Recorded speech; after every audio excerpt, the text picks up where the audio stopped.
Hi friends, welcome to Lakshmi blogs. ఇవాళ కరివేపాకు rice ఎలా చేయాలో తెలుసుకుందామండి. చాలా సింపుల్గా ఉంటుంది ఈ రెసిపీ.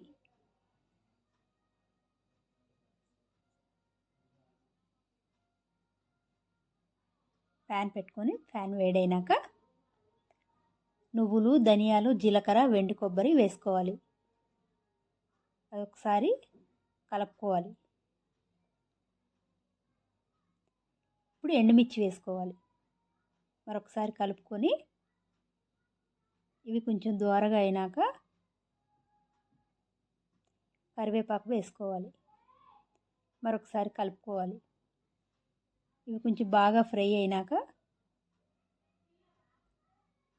మరొకసారి కలుపుకొని ఒక ప్లేట్లో తీసి పెట్టుకోవాలి. ఈ మిశ్రమం అంతా చల్లారాక మిక్సీకి వేసుకోవాలి.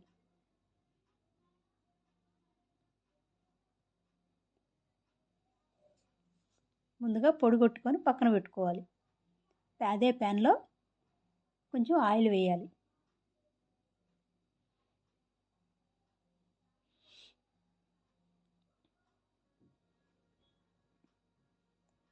ఆయిల్ వేడైనాక పోపు దినుసులు వేసుకోవాలి. ఒకసారి కలుపుకొని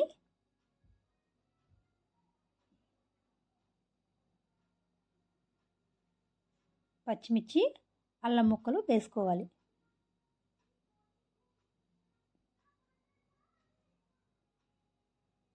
ఇప్పుడు జీడిపప్పు, పల్లీలు వేసుకోవాలి. ఒకసారి కలుపుకొని ముందుగా కరివేపాకు వేసుకోవాలి.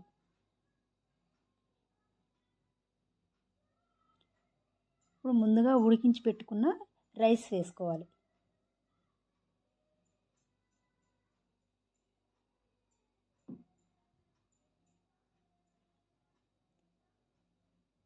టేస్ట్కి తగినంత పసుపు, సాల్ట్ వేసుకోవాలి.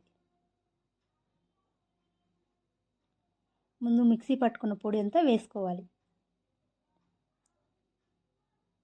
బాగా కలుపుకోవాలి.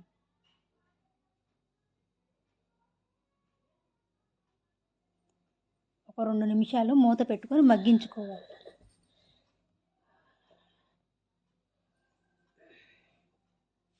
మరొకసారి కలుపుకోవాలి.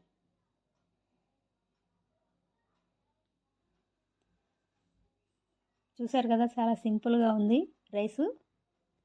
ఇప్పుడు కొంచెం కొత్తిమీర యాడ్ చేసుకోవాలి. ఓకే ఫ్రెండ్స్, చూసారు కదా, మా వీడియో మీకు నచ్చినట్టయితే లైక్ చేయండి, షేర్ చేయండి, సబ్స్క్రైబ్ చేసుకోండి ఫ్రెండ్స్.